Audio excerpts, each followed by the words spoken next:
Hey everyone! So, welcome back to another Hollow Knight Radiant tutorial. So, if you've been following the channel, you know I've been working on Radiant Hall of Gods for a while now. I just tackled what was the final hurdle for me, Absolute Radiance. She was a very difficult Radiant for a few reasons, but I wanted to make this video to sort of show that nothing with her is really undodgeable. As long as you're proactively positioning yourself, managing your shadow dash, and you have good reaction time and on the cuff problem solving, everything can be dealt with. She can't spawn orbs directly up your asshole. That won't happen, like with Markov and his nails. So yeah, as you see, I've radianted every boss, just about every boss. I haven't done, Hollow Knight, because Hollow Knight isn't in the Hall of Gods. But I am gonna go out of my way to no-hit them on, like, my own playthrough. But that's beside the point. Anyway, so Absolute Radiance. Our charm build for this is going to be Shaman Stone, Soul Eater, Steady Body, Spell Twister, and Overcharm with the last one as Unbreakable Strength. So spells are super important in this fight. Shaman Stone for damage, Soul Eater just to make sure we're getting as much mana as possible, and Spell Twister to make sure we can cast as many spells as possible, because we are going to be spamming Abyss Shriek like crazy in this fight, and every once in a while D-Dark should it be necessary for those iframes.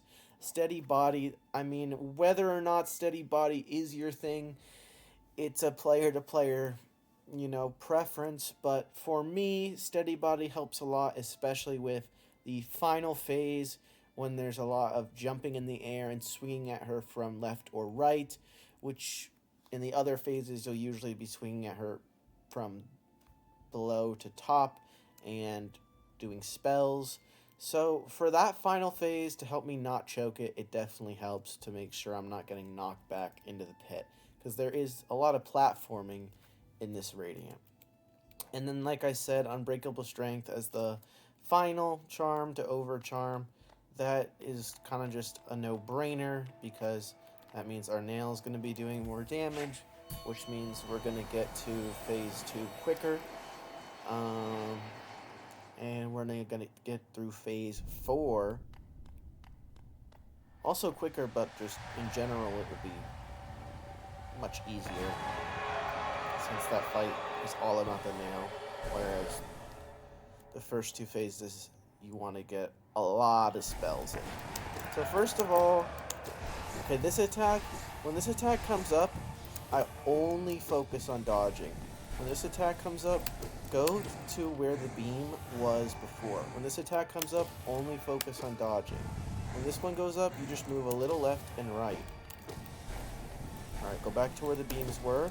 And then when we build up to like this amount of soul, this is where we're going to want to start to focus on her positioning.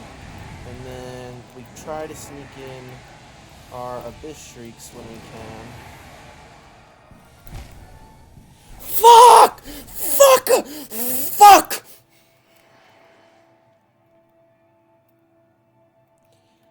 Yeah.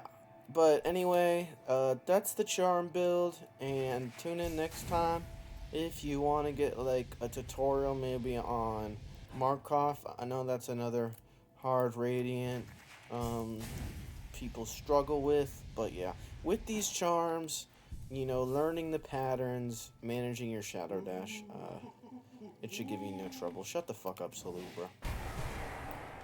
But yeah, you're gonna have a board like mine in no time. Good luck with Absolute Radiance on Radiant, guys.